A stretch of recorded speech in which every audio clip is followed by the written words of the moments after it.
आज उसी की रिवीजन है, कुछ न्यूमेरिकल्स हैं, लेकिन रिवीजन करने से पहले, न्यूमेरिकल करने से पहले मैं आपसे कुछ क्वेश्चंस पूछूंगा और आप जो पूछना चाहें वो पूछ सकते हैं। पहले मैं जो बोर्ड पे लिखा है उससे रिलेटेड आपसे क्वेश्चंस पूछना चाहूँगा, तो जो आप जवाब देना चाहें वो अपना माइक ऑन करके आप जवाब दे सकते हैं। ओके, सारे लोग बेशक माइक ऑन कर लें, आज आपको बोलने की बारी है, मैं सुनने की बारी।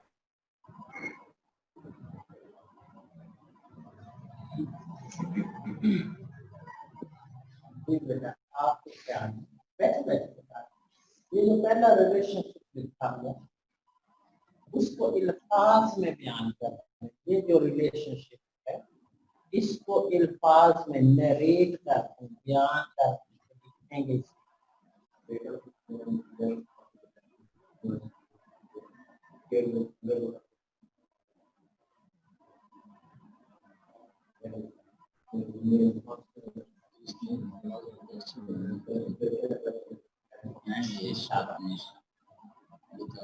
ये है immediate application or diffusion is inverse with proportion to clear use of the energy of gas at constant temperature and pressure. आपने भी कहते हैं कि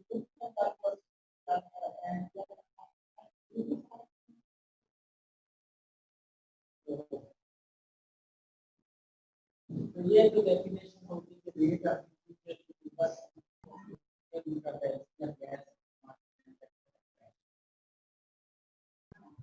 ये दो केसेस लिए हम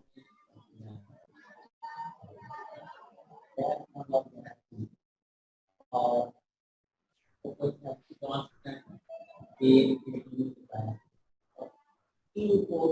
से हमने डिवाइड किया सर जी उनकी आवाज नहीं आ रही। तो 2 को 3 से डिवाइड किया था, 3 को 2 से गुणा किया। पहले तो बताइए डिवाइड करने का क्या मकसद, क्यों डिवाइड किया?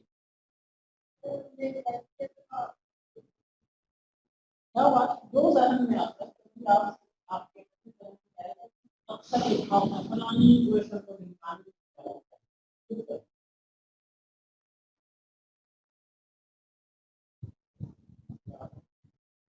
आपको यहाँ क्या होगा, जब भी डिवाइड किया जाएगा उसका मतलब होता है कि कांस्टेंट दोनों इक्वेशन कॉमन हो, तो क्या होगा इसमें क्या कांस्टेंट ये एक इसलिए डिवाइड। अच्छा, तो 2 को 3 से क्यों डिवाइड किया? 3 को डिवाइडिंग इक्वेशन 2 बाय इक्वेशन, अगर कभी आप इसे लिखते हैं डिवाइडिंग इक्वेशन 3 बाय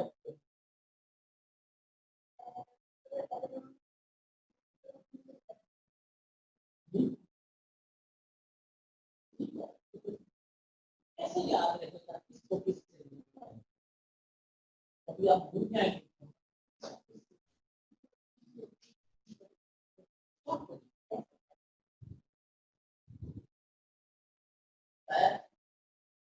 ये तो यहाँ पर पूरा टाइम इसका माइक कौन है,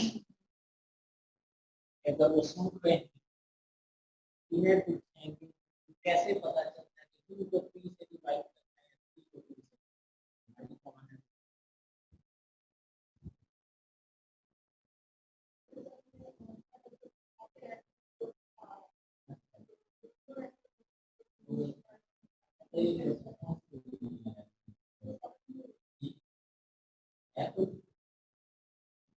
जी, जो स्टूडेंट ये नेट पे ऑनलाइन लेक्चर सुन रहे हैं वो अपना माइक ऑन करके जवाब दें कि कैसे पता चलता है कि 2 को 3 से डिवाइड करना है या 3 को 2 से डिवाइड करना है। अगर भूल जाए तो आप कैसे याद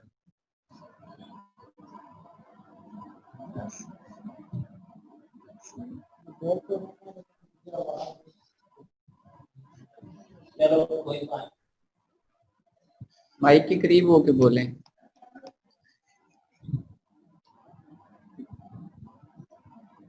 अब सुन लीजिए आपके क्या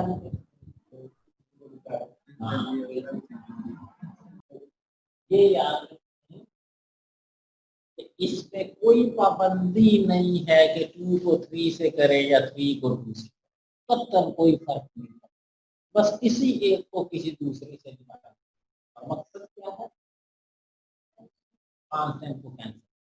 अब आप देखें कि 2 को 3 से किया, ए ओवर के इस साइड को इस साइड से डिवाइड किया, इस साइड को ए कैंसिल हो गया, इसको रीअरेंज किया r1 ओवर r2।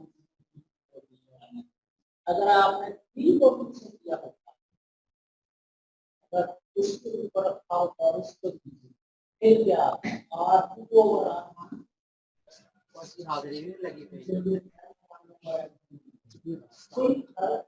कुछ प्लेट फिर आ जाएगा। इसको रट्टा लगाने की जरूरत नहीं है, बस divide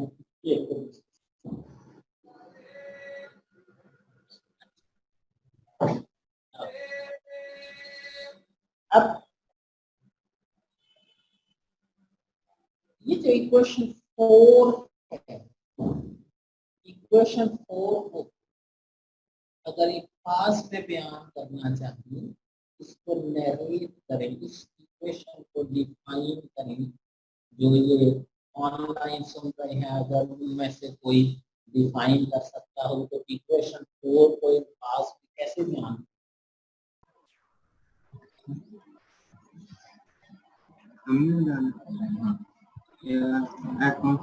At constant temperature and pressure, rate of diffusion or effusion is inversely proportional to the square root of its density. जी ठीक है। दो गैसेस के लिए आप कहें रेट्स, पहले रेट था, रेट ऑफ डिफ्यूजन और effusion is inversely proportional। अब दो गैसेस थे, क्या डेफिनेशन बनी? रेट्स, किसके रेट? डिफ्यूजन को या effusion? डिफ्यूजन का दोनों rates of diffusion or effusion of gases are inversely proportional to square roots of their density। दो के जी, अगर कोई और स्टूडेंट ऑनलाइन जवाब देना चाहे, इस इक्वेशन नंबर 5 को अल्फाज में बयान करें। इक्वेशन 5 नरेट करें। The rate of diffusion or effusion is inverse. The rate of effusion or diffusion is inversely proportional to the mass to the square root of their masses. एक गलती आपने की है, सोचिएगा क्या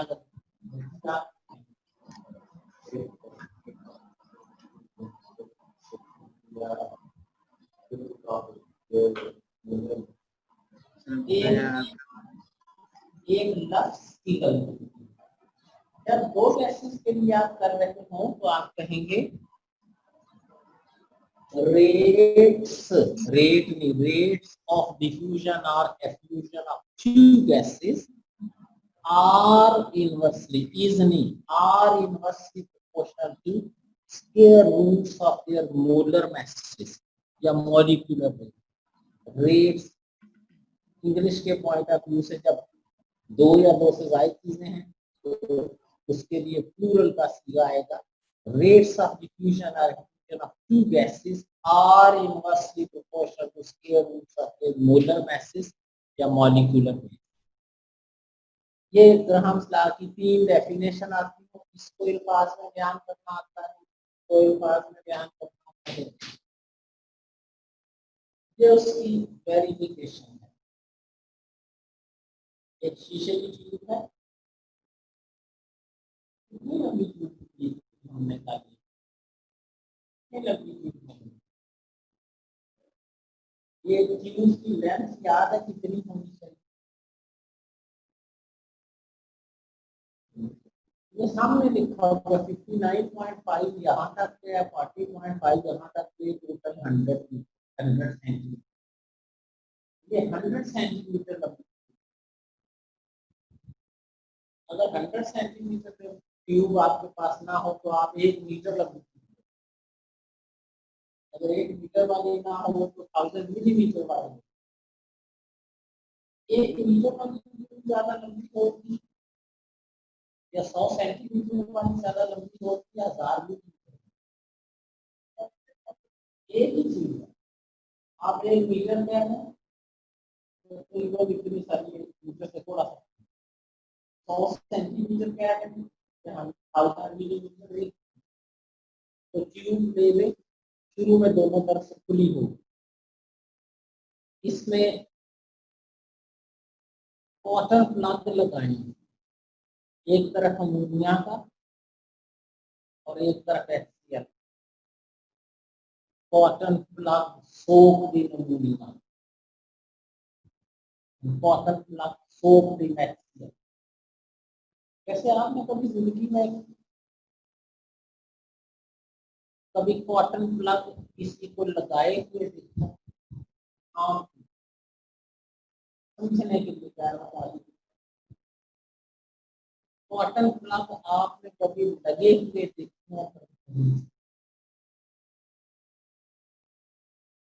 ये जो ऑनलाइन है, इन्होंने कभी कॉटन प्लग आम जिंदगी में कहीं लगे देखा है, ताकि आपको याद रहे कि किस तरह के होते हैं? No sir. जी नहीं देखा, जी नहीं देखा, इन्होंने देखा है, मुझे नहीं बताया। मसलन अक्सर लोग आजकल कुछ फैशन काम हो गया, लेकिन ये जिम्मे लगाया के मौके पे लोग ईटर में रुई का एक टुकड़ा छोटा सा भिगोते अमूमन कान में रख दो, वो भी कॉटन प्लग का सोप परफ्यूम। या कभी कोई डेड बॉडी देखी, वो दफनाने से पहले घुसल देगी, आमतौर पर नाक में परफ्यूम प्लग लगा ताकि अंदर से लिक्विड फ्लो हो, वो भी कॉटन। कोई रुई का एक टुकड़ा ले, उसे भगो के लगा, अमोनिया किस कलर का लिक्विड है?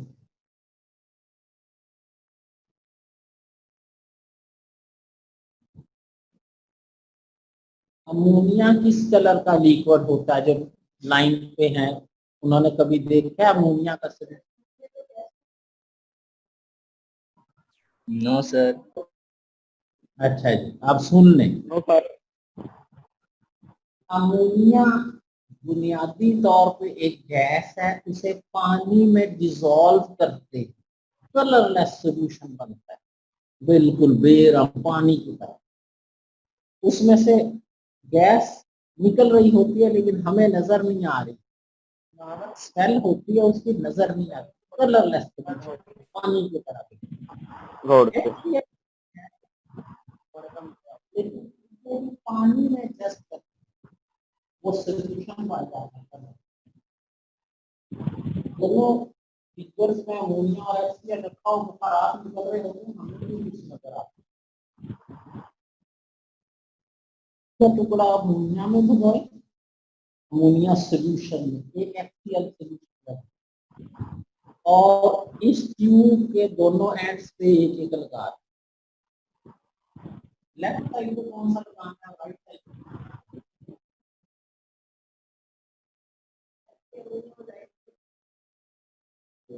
कोई फर्क नहीं पड़ता, अगर एक तरफ एक लगा रहे हैं दूसरा दूसरी तरफ। इन चीजों पे अपनी एनर्जी ना जाया करे कि इधर लगाना है, किसी एक एंड पे एक लगा दूसरे एंड पे दूसरा। पहले कौन सा लगाना है? ये जो ऑनलाइन सुन रहे हैं कि अगर याद हो कि मैंने पहले कौन सा लगाया था, अमोनिया का प्लग पहले लगाना है या HCl? सर जो मर्जी लगा दें।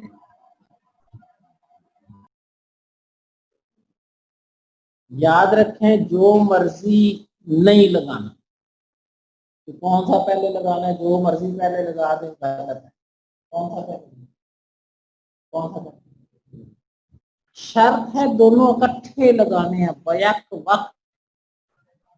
कोई भी पहले लगाया अपनी मर्जी से तो गलत हो जाए। दोनों इकट्ठे लगाने, एक सेकंड का भी फर्क नहीं है। अच्छा, तो दो तीन बातें बताई। कल मैंने जानबूझ के जो पिक्चर बनाई थी उसमें अमोनिया इधर मैंने लगाया। आज मैंने जानबूझ के इधर लगाया था कि आप ये रखना ना लगाएंगे कौन सा। दूसरे कल भी मैंने मेरा ख्याल बताया था पहले कौन सा। बारी बारी हर किसी में दोनों इकट्ठे लगाने हैं। तो याद रखना है कि दोनों इकट्ठे लगाने। क्या होगा, दोनों के बुखारात निकलेंगे। हमें वो बुखारात नजर नहीं आएंगे, कलरलेस। दोनों गैसेस निकलेंगी, हमें नहीं नजर आएंगे।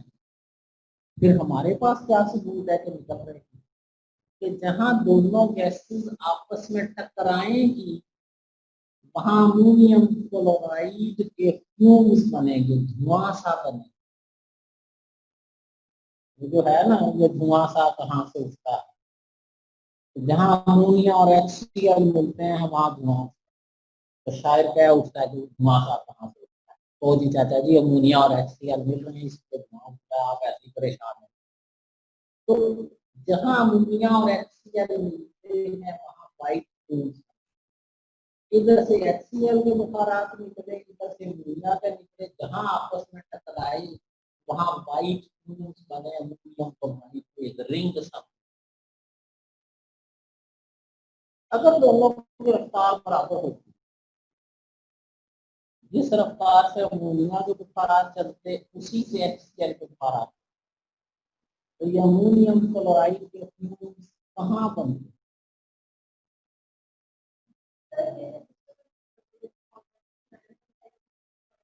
जी,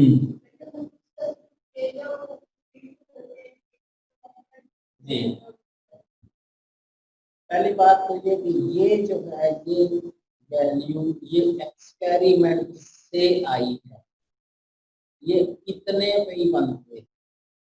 मैंने क्वेश्चन पूछा कि अगर दोनों की रफ्तार बराबर होती और दोनों एक रफ्तार से चलते तो तकरीबन यहाँ फ्यूल्स बनते मिडल में, यहाँ।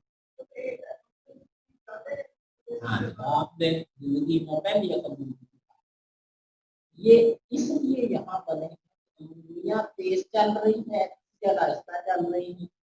जितनी देर में उसने 59 पैक है, 40 पैक। ये एक्सपेरिमेंट हमें बता रहा है कि दुनिया की रफ्तार HCl से ज्यादा, और हमें ये पता है, इसको नहीं पता सुन ले। तो जिसकी रफ्तार ज्यादा होती है उसका रेट ऑफ डिफ्यूजन भी ज्यादा। एक्सपेरिमेंट हमें बता रहा है कि अमोनिया की रफ्तार है, क्योंकि इसने फासला कर वेलोसिटी ऑफ अमोनिया बटा वेलोसिटी ऑफ HCl, इसकी रेशो में वेलोसिटीज की तो 1.46 आती है। हम कहेंगे अमोनिया की वेलोसिटी है 1.46 ज्यादा है। ये एक्सपेरिमेंट में, और मैंने इससे एक नतीजा हासिल किया। अगर मैं आपको ये बता दूं कि अमोनिया की रफ्तार ज्यादा है और आपसे पूछूं कि रेट ऑफ डिफ्यूजन किसका ज्यादा होना चाहिए, अमोनिया का या HCl? जितनी किसी की रफ्तार ज्यादा होती है उतना रेट ऑफ डिफ्यूजन भी ज्यादा होता है। तो मेरी अकल अगर हो तो ये बताती है कि जिसकी वेलोसिटी ज्यादा होती है उसका रेट ऑफ डिफ्यूजन भी ज्यादा होता है। तो क्योंकि अमोनिया की वेलोसिटी ज्यादा है इसलिए उसका रेट ऑफ डिफ्यूजन भी ज्यादा होना चाहिए। तो जो वेलोसिटीज की रेशो है वही रेशो रेट ऑफ डिफ्यूजन की आनी चाहिए। ये अच्छा, यहाँ तक इक्वेशन 6 तक मैंने कहीं पे भी ग्राहम्स लॉ यूज, मैंने तो ये एक्सपेरिमेंट। अब ग्राम से चाचा जी मेरा तो ख्याल है कि दुनिया की वेलोसिटी ज्यादा है तो उसका रेट ज्यादा होगा। मेरा चाचा जी आप क्या कहते हैं कि किसका रेट ऑफ ज्यादा? अगर तो चाचा जी ने भी वही जवाब दिया तो इसका मतलब है हम भी ठीक है। और अगर मुख्तलिफ जवाब दिया तो या वो गलत है। तो चाचा जी ने मुझे बताया कि जी कल आपको समझाया था कि रेट ऑफ डिफ्यूजन और effusion is inversely proportional square root of molecular weight. Rate of ammonia और rate of HCl molecular weight of HCl बटा अमोनिया इसका जज़ब। इसका मॉलिक्यूलर वेट 36.5 है, इसका 17 है, इसका स्क्वायर रूट है तो आंसर भी आता है 1.46। ग्राम साहब है कि अमोनिया का रेट ऑफ डिफ्यूजन HCl में ज्यादा होगा क्योंकि इसका मॉलिक्यूलर वेट कम है। तो हम मॉलिक्यूलर वेट की मदद से रेट ऑफ डिफ्यूजन निकालें या इक्वेशन की मदद से वेलोसिटी की मदद से निकालें, सेम आंसर है। इसका मतलब है जो एक्सपेरिमेंट में बताया ग्राहम्स लॉ ने भी वही निकाला। इसका मतलब ग्राहम्स लॉ बिल्कुल ठीक, क्योंकि वो चीज जो एक्सपेरिमेंट से जस्टिफाई हो जाए वो हम कहेंगे ये एक्सपेरिमेंटल है। ये 4 नंबर का अलहदा बना सकता है, ये 4 नंबर का अलहदा आ सकता है, दोनों मिला के भी जा। आज हम देखते हैं 2 न्यूमेरिकल्स मैं सॉल्व करूंगा और 2-3 न्यूमेरिकल आप सॉल्व करें।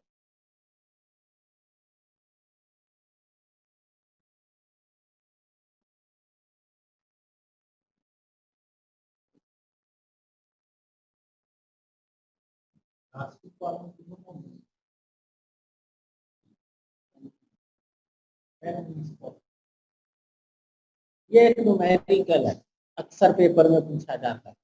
Hydrogen gas diffuses 4 times as rapidly as an unknown gas. Calculate molecular weight of unknown gas.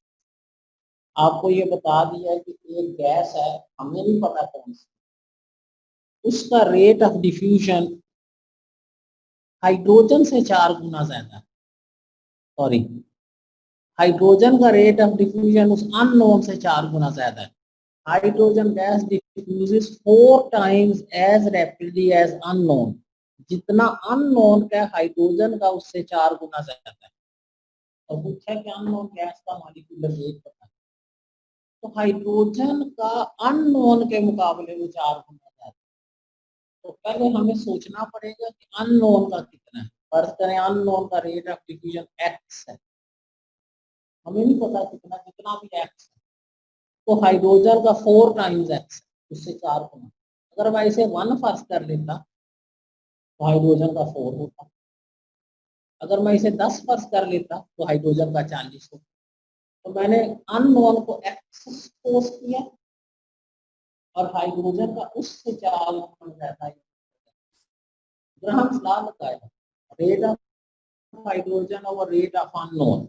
Hydrogen का वेट ओवर अननोन का weight, molecular weight of unknown over hydrogen inversely proportional है, उसका square root. Hydrogen 4x है, unknown x है, molecular weight of unknown मालूम करना है, hydrogen का 2 है। x को x से कैंसिल कर दिया, 4 is equal to molecular weight of unknown over 2। Square root खत्म करने का तरीका होता है दोनों साइड्स का स्क्वायर ले लें। तो 16 is equal to molecular weight of unknown over hydrogen. ये स्क्वायर रूट खत्म हो जाएगा स्क्वायर लेने से, 4 का स्क्वायर 16, इसका स्क्वायर रूट खत्म, क्रॉस मल्टीप्लाई करें तो hydrogen gas sorry unknown gas का मॉलिक्यूलर वेट आएगा 32। इस न्यूमेरिकल में ध्यान में रखना है अननोन का x फर्ज करना है और हाइड्रोजन का उससे 4 गुना ज्यादा अननोन के मुकाबले में हाइड्रोजन 4 गुना ज्यादा। तो आपने अननोन को x फर्ज किया और हाइड्रोजन 4x। एक न्यूमेरिकल मैंने उल्टा के दे दी, ये आपकी होम असाइनमेंट है, खुद करेंगे। पहले मैंने कहा था हाइड्रोजन 4 गुना तेजी से डिफ्यूज करते हैं, अब क्वेश्चन बदलाते हैं। An unknown gas diffuses 0.25 times as rapidly as hydrogen. Unknown hydrogen के मुकाबले में 0.25, तो मॉलिक्यूलर वेट ऑफ अननोन बताएं, ये आप खुद करेंगे। एक न्यूमेरिकल एक्सरसाइज में दिया हुआ, किसी पोरस प्लेट में से हाइड्रोजन गैस खारिज होती है, फ्यूजिस का मतलब है खारिज होती है, लीक होती है 500 क्यूबिक सेंटीमीटर पर मिनट, ये रेट ऑफ हाइड्रोजन है। तो बताइए ऑक्सीजन का रेट ऑफ डिफ्यूजन क्या होगा? तो हाइड्रोजन का रेट ऑफ डिफ्यूजन 500 है, ऑक्सीजन का Graham's law, rate of oxygen over rate of hydrogen, molecular weight of hydrogen over oxygen, इसका स्केयर। ऑक्सीजन का मालूम करना है, rate of effusion, what is rate of effusion of oxygen, ये मालूम करना। हाइड्रोजन का दिया हुआ 500, याद रखें ये रेट का मतलब होता है 5 गुना time, 500 cubic centimetre per minute hydrogen का rate of effusion. Molecular weight of hydrogen oxygen 32, 1/16, 16 का स्क्वायर रूट ले लो 4 आता है, 1/4, इसको क्रॉस मल्टीप्लाई किया 500/4, आंसर आएगा 125। जो हाइड्रोजन 500 क्यूबिक सेंटीमीटर खारिज होती है, तो ऑक्सीजन 125 क्यूबिक सेंटीमीटर पर खारिज होती है। ये भी बुक की एक्सरसाइज का एक न्यूमेरिकल है, नंबर 23 न्यूमेरिकल, वो आप खुद करेंगे। और एक्सरसाइज का 23 न्यूमेरिकल 2 पार्ट्स उसके और हैं, एक इसी तरह का है, एक ये वाला है, और एक और है डेंसिटी से रिलेटेड। तो जो कुछ इस वक्त बोर्ड पे लिखा हुआ है, नामुमकिन है कि इसमें से कुछ भी पेपर में ना आए, इसने आना ही आना है, किसी तरह न्यूमेरिकल आ जाए, शॉर्ट क्वेश्चन आ जाए, एमसीक्यूज आ जाए, तो ये जरूर पेपर में पूछे जाएंगे, कोई क्वेश्चन पूछना चाहेंगे?